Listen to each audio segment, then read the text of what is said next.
Kevin Stump is my guest, and he is the founder of COMMPUTERSEUM. Explain what a COMMPUTERSEUM is, Kevin. Well, the COMMPUTERSEUM is the Commercial Computing Museum, and we're dedicated to the history of data processing and office automation. And we'll achieve that by acquiring, preserving, restoring, and exhibiting artifacts and memorabilia from the commercial use of computers. But that's not what you brought with us today, because you have taken old computer parts and changed them into everyday things. Yeah, I thought we'd have some fun today with computers. Now, who started this? Is this something that you dreamt up yourself? Some of these pieces are, if I can say, original, but as original as anybody can be in this day and age. Some of the pieces that we'll see are commercially available through greenbacks at Stanley Park Mall. But I've got to say that a lot of friends and relatives have contributed to all these ideas. Now, are you a computer nut expert? Yeah, I'm a computer nut. That's okay. Okay. And, I didn't know whether it was derogatory term. Not at all. I've been called a wirehead and all sorts of other wonderful names. But yeah, I've been in the computer field for over 20 years. Professionally? It's been my career. Okay. Yeah. So you've seen a lot of these things come and go. Where are we going to start? What is this thing out here now? Well, I thought, literally what it is, it's the control panel from a Data General Nova 3 computer. But I thought... Circa what? This came out in the early 70s. Okay. Did you have one of these? No. You didn't. I wish I did, but...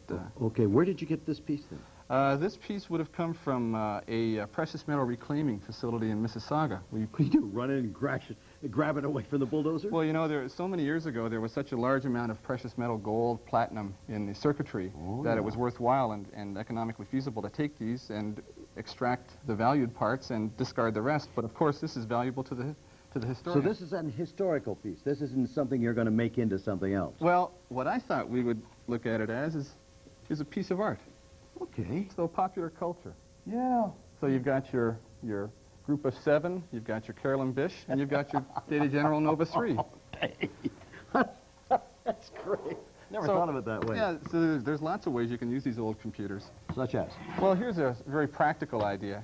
This is a binder made out of printed circuit boards that hadn't been used. Isn't that neat? It's very sturdy, and again, pop culture. Wow. And is this available in the marketplace? Yes. It's made in Toronto by a Canadian firm. Well, any computer person at the university level or the high school level would just love to have one of these. So. It sort of makes a statement, doesn't it? Yeah. Okay, what else we got now? Over here, too, another commercially available product is this clock. And again, it's made of various layers of printed circuit boards. And, you know, the rest is nondescript. It's a clock. But it's what it's made out of that's so interesting. And beside it are some pieces of jewelry here. What are they all about? Well, this is a... Don't move them. Okay, sorry. Both of them are made by local artists, and the longer gold pair of earrings the very tip of it is composed of a resistor, a very standard electronic component. And the small one? And the little small one there, it's got a magnet on the back of it, so it can do all sorts of things, and it's just a little cute thing to have around, not necessarily a piece of jewelry. Now, what about this big piece back over here? Well, again... Another piece of art? Yeah, another piece of art. You know, computers, most people see them as gray boxes. Yeah. But at one time, some thought went into them so that they'd fit into an office environment. Problem is, if you had this on the wall, somebody comes say, hello, hello, hello, turn off the lights in the kitchen. Well, it would even be scarier if they got a response. Okay. Now, this is something that is fairly common around any computer. Yep, anybody's got a diskette. They keep in their pocket or whatever. Okay, what have you done with this? Well, if all we do is cut out a piece of felt, glue it to the back, we now have some handy coasters. Great. Great for someone who is really into computers.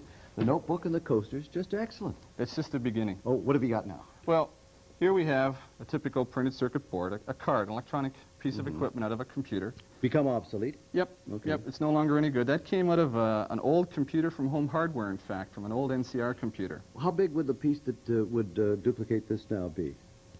That's difficult to say. Yeah, typically everything's reduced and reduced and reduced year by year.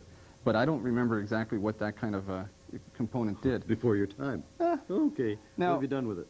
Well, again, used through the magic of felt and glue and leveling the surface, we now have a trivet. And there So goes. something to go along with the diskette coasters. There's the teapot right on it. Just terrific.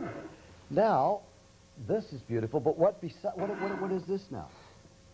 Using disk technology, once again, we've got this platter. And in fact, in the computer field, this would be called a single platter. And it's also a serving platter. So again, we've added some felt to the bottom to make it easy to move and so it won't scratch the surface Yeah. it's laid on. And But it's a washable surface. It's a very clean surface originally.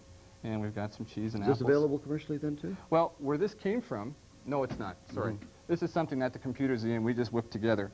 So that's where that platter, the brown platter, would have been inside this.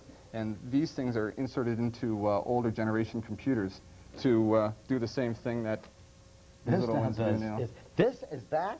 Essentially. Is it? Yep, So- essentially. Now, do you just throw this away then? Well, He's here. But let's take the clock away here Okay. so that we can see that. Okay.